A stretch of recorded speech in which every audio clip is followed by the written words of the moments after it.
माँ बाप को दुख मत दो। अगर आप अपने माँ बाप से सच्चा प्यार करते हो ना, तो इस 2 मिनट की कहानी को पूरा ज़रूर पढ़ना।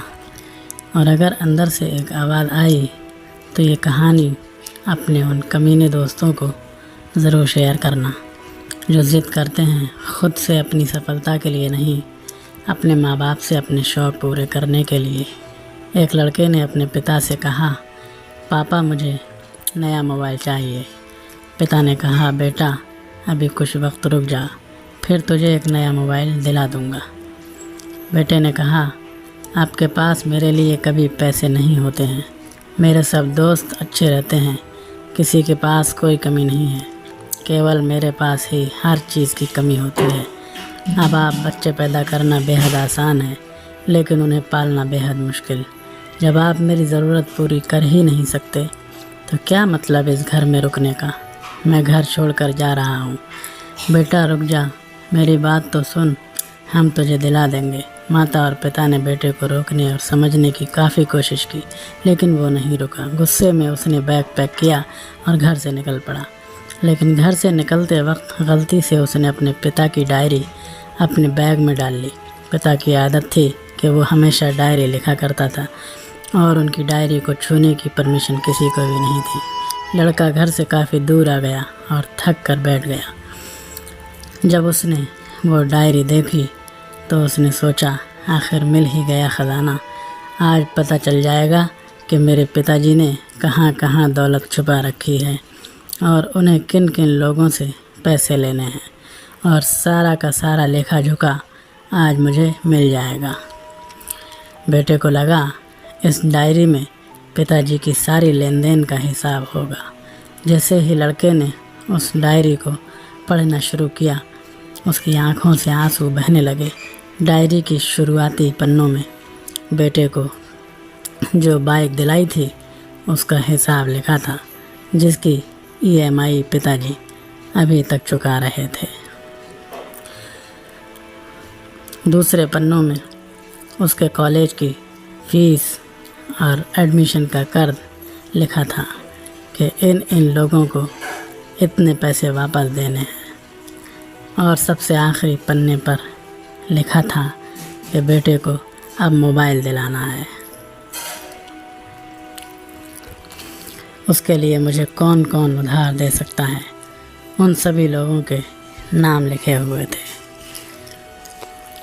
बेटे ने जैसे ही सब पढ़ा, वो पागलों की तरह रोने लगा और रोते रोते दौड़ता भागता घर आया। जैसे ही उसने घर आकर देखा तो उसके माता पिता एक कोने में बैठकर रो रहे थे। बेटा अपने पिता के पैरों में गिरकर रोने लगा कि पिताजी मुझे माफ़ कर दीजिए। पिता ने कहा, बेटा तू मत रो, तुझे मोबाइल मिल जाएगा। बेटे ने कहा, पिताजी मुझे आपसे कुछ नहीं चाहिए, मुझे पता चल चुका है आप इस डायरी में हम लोगों से क्या छुपाते थे। मैं अब आपको कोई काम नहीं करने दूंगा, मैं मेहनत करके सब कुछ ठीक कर दूंगा। ये सुनकर पिताजी ने बेटे को गले से लगा लिया। दोस्तों, माँ बाप अपना पूरा जीवन, अपनी पूरी खुशी अपने बच्चों के लिए कुर्बान कर देते हैं, लेकिन कुछ बच्चों को लगता है कि माँ बाप ने उनके लिए कुछ नहीं किया। वो कभी आपको अपनी समस्या नहीं बताते, भले ही वो कितनी ही बड़ी समस्या से गुज़र रहे हों। रिश्तेदार भी उन्हें नीचा दिखाते होंगे तो भी वो सह लेते होंगे, लोग भी ताने मारते होंगे तो भी वो सह लेते होंगे, लेकिन आपसे अपनी समस्या कभी शेयर नहीं करते, क्योंकि वो आपको कभी दुखी नहीं देखना चाहते हैं।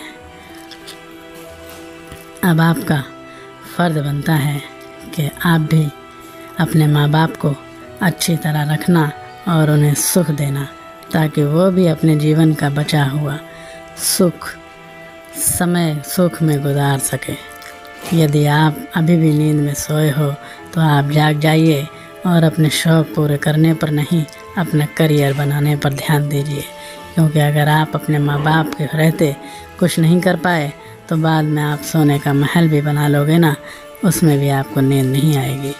अपने जीवन में कुछ बेहतर कर लीजिए ताकि आपके माता पिता को उम्र होने के बाद भी काम ना करना पड़े। अगर कहानी अच्छी लगी तो इसे सभी के साथ शेयर कीजिए, और अगर अभी तक वीडियो को लाइक नहीं किए हैं तो ज़रूर कीजिएगा। धन्यवाद।